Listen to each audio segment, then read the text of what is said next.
think they should go, it means that there's going to be a lot of social media posts and a lot of, oh my God, Mercury is retrograde. Right. And everyone thinks it's a bad thing, but they don't necessarily know what it is. Why. Exactly. So, and we're going to back up. Before we do Mercury retrograde, we have the Sagittarius Dark Moon that peaked last night. Okay. And Neptune stationed direct. Okay. And I've seen plenty of social media posts that are going, oh my goodness, we have a record number of planets stationing and changing directions this month. Not true. Number one, not true. Yes, Neptune stationed direct. Jupiter is going to be stationing. Mercury just stationed retrograde, and Chiron is going to station before the end of the year. And having 4 planets, planetoid, including Chiron, changing directions within a calendar month is not record breaking. Okay. That's pretty standard. We're coming out of retrograde season. And as we come out of retrograde season, we're going to see our friends who were retrograde. Usually we have a whole posse.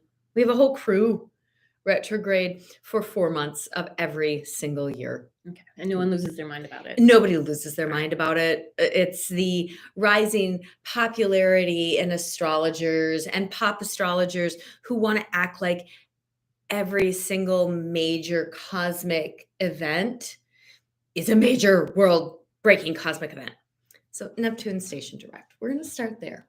And actually, we're going to go back one more beyond that because Mars hit Cazimi with the sun on November 17th. And what is Cazimi again? Cazimi is being in the heart of the sun. So it's great clarity. It also marks the start of a cycle. Okay. Which is the bigger piece here with Mars. Because Mars is not met his heliacal rising yet. He is in this like really active, infantile, toddler action mode. Okay. Mars can do a lot of damage as a toddler, I would think. Yes. Okay. Mars is action guy. Mars is also unfettered energy. Okay. And when you think about an unfettered toddler, those kids we saw in Cows a couple weeks ago, whose mom was like, yeah, you can just run around with your cards. It's a unfettered Mars energy. Okay. Bad people, bad. And also great because as Mars moves through his next 24 to 26 and a half months, he is bringing underworld toddler energy. That doesn't sound good. To everything he touches. Great. Until he meets his heliacal rising.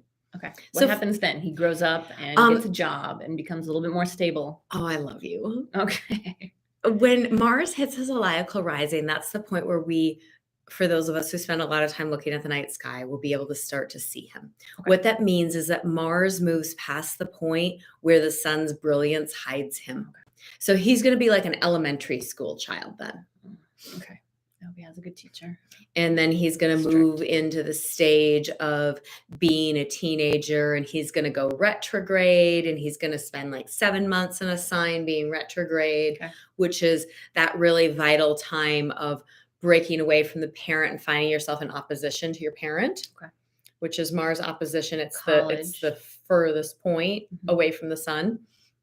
And then after he hits that furthest point from the sun, the Mars sun opposition, which remember, this is a 2+ year cycle. Okay. So this takes time. The sun moves a degree a day. Mars does not. He's slow. He's slower because the sun, we're looking at a 365-degree situation with the sun. Right. Because we do geocentric astrology, not heliocentric astrology.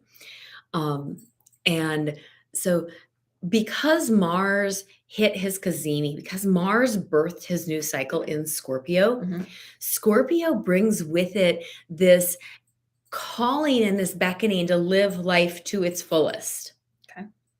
And so Mars is going to be bringing that to everything he touches. Okay. Every single, as he moves through our individual charts, every single native placement he touches is bringing with this, like, what are the shadow aspects that keep you from living life to its fullest? So, for those of you that are in Women's Circle, that is what you are hearing with your Mars readings this month is, hey, how is Mars activating the shadow aspect of this native? Okay. Because that's what Mars is going to be doing for the next 2 years. He wants to really clear things out Mhm. by asking us to participate in life to our fullest, which goes right along with Pluto moving back into Aquarius, which is a whole other topic of conversation. I wanted to bring in Mars because Mars is going to be flavoring and activating everything in a whole new way, wanting us to look at the shadow, wanting us to dig deep. Because Scorpio brings us to it's an underworld journey. It brings us into ourselves and says, hey, here are your messy, ugly, sticky bits. If you can name them, if you can look at them and name them and own them, you reclaim your power from them because they're no longer going to drive you. Hey, I have this tendency to, I have a ability to do this. And it turns out now that I look at it and name it, I do it a lot. And I recognize how it is not empowering myself and it's not empowering anybody around me. So we're going to get into some right relationship pieces here and stewardship as we then look at Neptune stationing. So Neptune is in Pisces. Okay. Is he happy there? He's in rulership there. Okay, great. So he's very happy there. It's nice and wet and he can do his thing. Exactly. Okay. He can do his thing. Neptune in its lowest is confusion. It's fake news. It's an inability to trust. Okay. And I am challenged with the word confusion. Yeah, I think that's kind of vague. Well, confusion is made up of con and fuse. Mm-hmm. Con means with. Okay. Fusion is together. So when you're confused, you're actually with something rather than how we tend to use it, which is, I don't know what's going on. That would be sin fusion. You don't use that word very often. No. No. So there's a cloudiness and there's a vagueness to Neptune, which is dandy. Neptune is in charge of our dreams. Disillusionment is one of the best things that can happen to a human being in my world, because that means that all of the illusions have been stripped away and you can finally see clearly. Pisces and Neptune are foggy. Okay. So when you're dealing with Neptunian energy, what you're looking for is the next holy hell yes step. Okay. The next, yes, that's where we're going. Just the next stepping stone. You don't need to know what the end of the journey is. You don't need to know what you're going to encounter along the way. You're just looking for the next holy hell yes. So is the fogginess impacting finding the things that don't serve you well? It could be. Okay. Like I said, disillusionment is the best thing that can happen to a person because it strips us of our illusions. Yeah. It strips us of our inability to see clearly. Okay.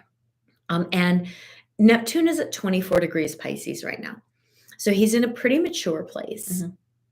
And he is drilling down in that. When you've got a big generational signature like Neptune, he is drilling down in a specific place. So for those of you that are familiar with your charts, if you're not familiar with your chart, get a reading.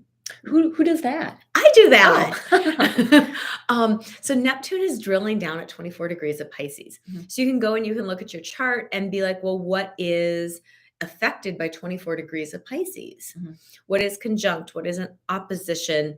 What is in any aspect? And you can also look at what is 24 degrees in your chart. Okay. So for me, I have my nodes. My nodal axis is at 24 degrees.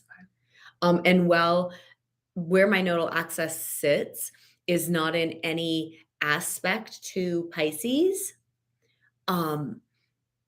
It's still at 24 degrees. And so 24 degrees is being lit up right now. So this gives me an opportunity to drill down into my South Node. Like, what is it time to shed and let go of? Which we talked about the the lack of self-esteem that happens when we outsource to traditions. Last video. So Neptune is direct, but he's still in his station place. Okay. He is drilling down, and shifting that energy is turning the Titanic. Okay. So slow and difficult. Slow. Okay. Difficult. He just stationed on the 6th. Okay. So it was 6 days before this dark moon that we're going to talk Mhm. about. This dark moon in Sagittarius, which is boundless and exciting and all of the Sagittarius things. Mhm.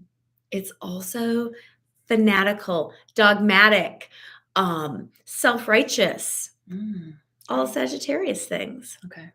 It's also a dark moon. And for those of you that have been following me for a while, you know I am like about moon cycles. Well, the moon moves from new or dark to full and back to dark in 28 days. And we can look at that as a moon cycle. A full moon cycle is 2 years long. Okay. So this dark moon is the end of a 2-year cycle. It's also the middle point of a different 2-year cycle, and it's the birth of another 2-year cycle. Okay.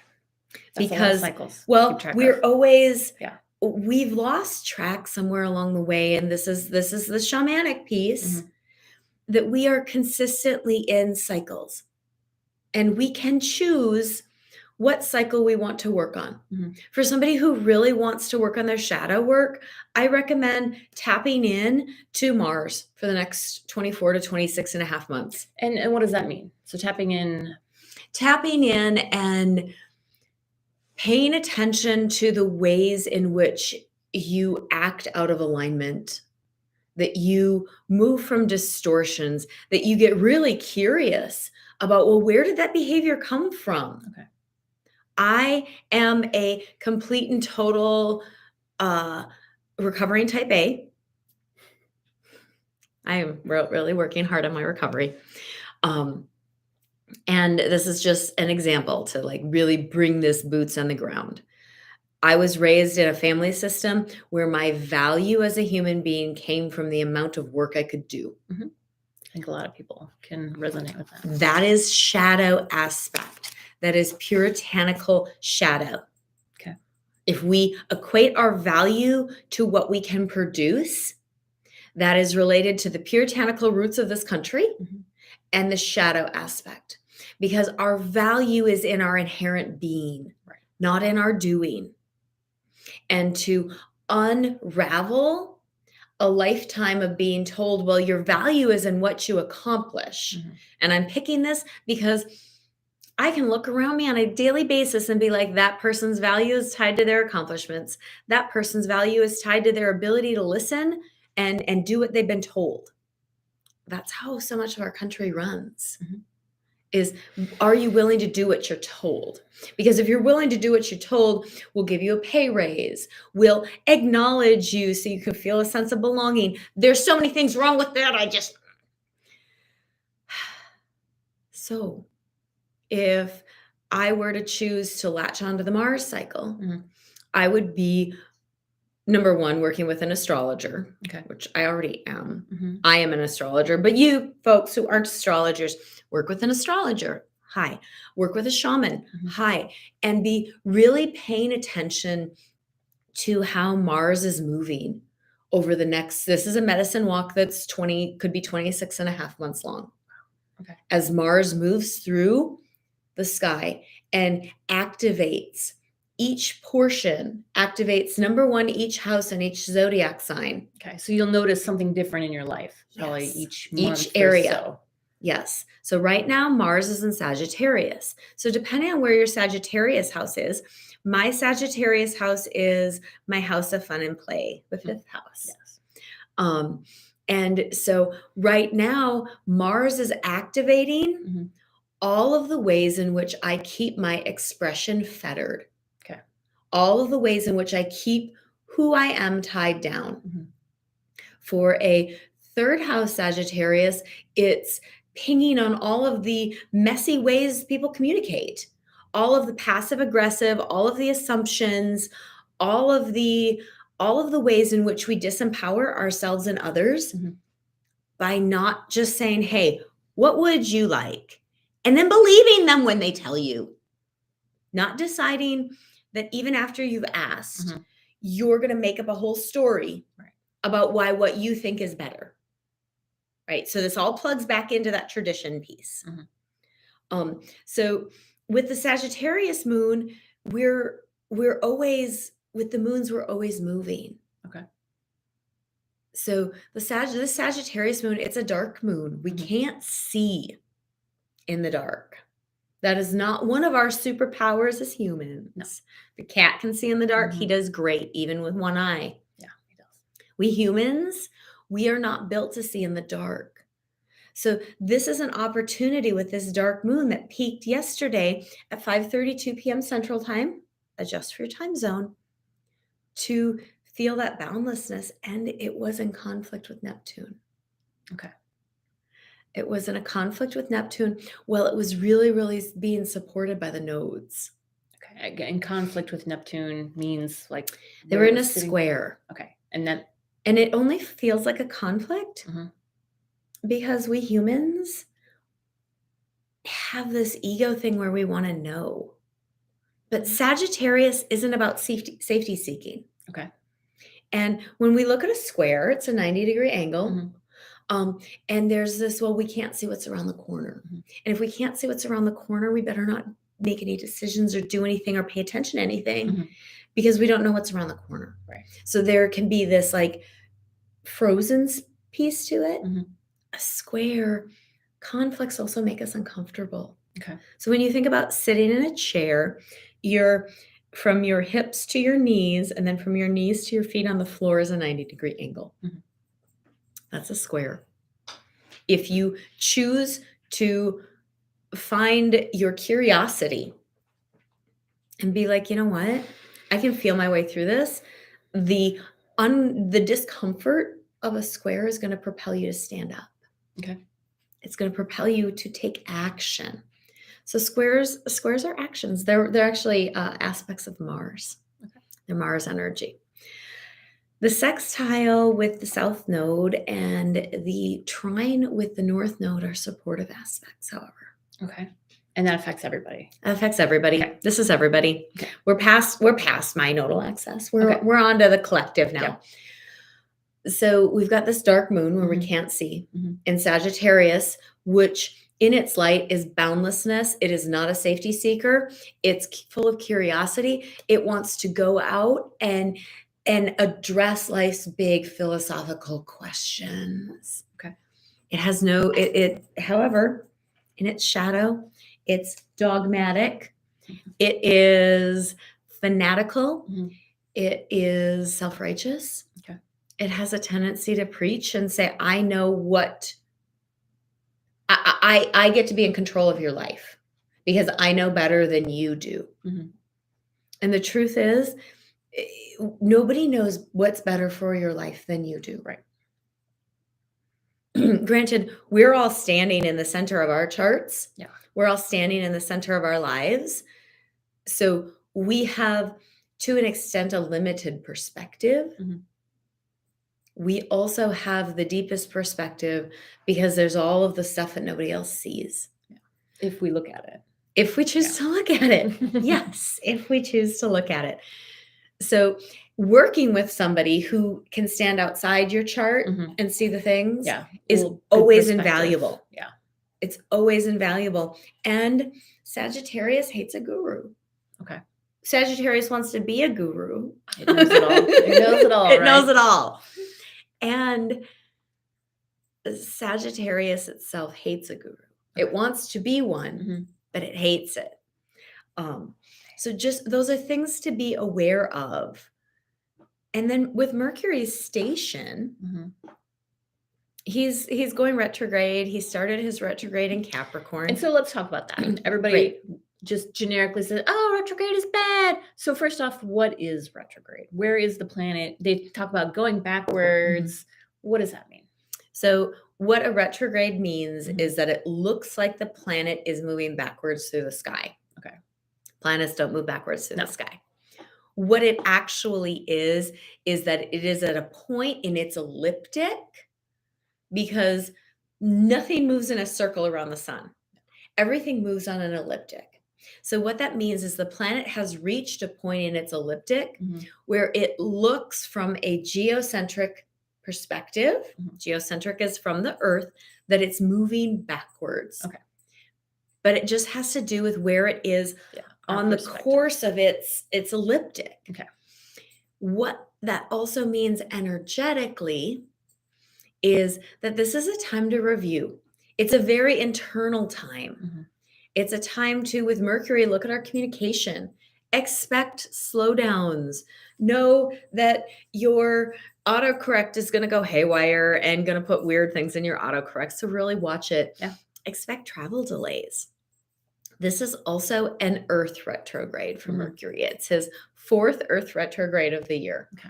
So he's been really... Is that a lot for a year? Mercury retrogrades 3 to 4 times every calendar year. Okay. And when I'm going to be really specific about the difference between a calendar year and a year in my world. A year is from the Aries new moon to Aries new moon. So it's a 13 moon cycle that starts in the spring. My new year happens in the spring. My new year does not happen when the calendar year changes. And when you say your new year, are you speaking like shamanically or like shamanically and astrologically? Okay, astrologically. So both and. Yeah. Okay. And it's a simple, like, why would you start something in the dark of the dark winter cold when nothing's going to grow? That's not a good starting time. That is an excellent, perfect finishing. Shut it down, get rid of stuff, clean things up, prepare, rest, nourish, so that when spring emerges with the Aries new moon, you're clear and you've got the space to set intentions, to plant something new, to do springtime stuff. Yeah. Excuse me. So this Mercury retrograde starts in Capricorn, but he moves back into Sag. Okay. So he moves from like really practical disruptions to trickster level disruptions that are going to be more long reaching and are going to trigger the fanatics a little bit more. All right. A little bit more. A little bit more. Okay. And it's what it is. And with the Sag new moon, it is really a reminder to step out of the constant, I need to understand, I need to know, because it's really not what any of us are looking for. Okay. Those are the words we use. I need to understand, I need to know. And what we're in truth looking for is the feeling of more truth. Okay. We are such a patriarchal system that is so dependent on our heads that we haven't figured out a different way to say, well, what I'm looking for is a feeling of more truth. Okay. So that's, I think, the piece I want to bring in with Sag is what we're all seeking is a feeling of deeper truth. Not more knowing, not more understanding. There is no amount of understanding. It is a feeling of divine truth. Okay. And it's not a feeling. Sagittarius is often equivalent to our personal belief systems, which I like to call our personal BS. And so it's not moving with your personal BS. Okay. What we're looking for is this Piscean divine high capital T truth, which is why this dark moon squaring with Neptune and Pisces is bringing to light the conflict between our personal truths and divine truth. Okay. I can see that in the dark, you can't really see it. You can't know it. You have to feel your way to it. So that's kind of interesting. Yes. You have to feel your way to it. This is not about knowing. It's not about understanding. It's not about seeing the things. It's about feeling it in your deeper body. Cool. So I think that, this Mercury retrograde is a long one, people. It takes us all the way through January 17th. Buckle up. It's going to take us back into fiery Sagittarius. Also, the fact that it starts in Capricorn is a reminder to be in right relationship, especially this time of year. Right relationship to Right relationship to resources. Okay. Like, what are you buying? Do people, is it a necessity? Right. Are there people who have less, who could use more, that instead of buying more for the people who have plenty, could you shift where your resources are going? Could you meet things differently? Could you be in better relationship with the whole of humanity? It's always an interesting time of year because we've got Sagittarius season right before Capricorn season, and the holidays, for the most part, because they all land after solstice, which is the 21st this year, happen in Capricorn season. Okay. So the irony for me of the fact that all of the preparation for these holidays happens in this like more energy. Of course, by the time we get to Capricorn season and the holidays, everybody's like, what did I do? Yeah, they'll have a little crazy hangover. Because Capricorn kicks in, and Capricorn is practicality, and Capricorn is like, did I really need to buy that? Does that person really need that? Like, they didn't even acknowledge it. Yeah. Why did I do that?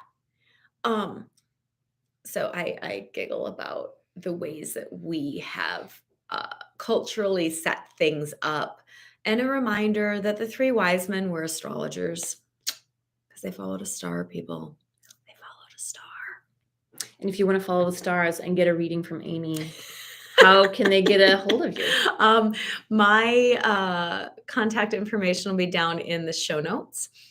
Subscribe, like us, share us with your friends. This is the best way to keep track of our astrological and shamanic musings with Kate's amazing ability to translate. If you want to work with me in person, I have a women's group here in Minneapolis that meets in association with the full moon. I also have an upcoming women's workshop that still has some spots left, and that's happening in January. So lots to look into. Lots to look into. The workshop information is on my AE Body Alchemy page on Facebook, or reach out directly. So sending you fierce love at the holiday season.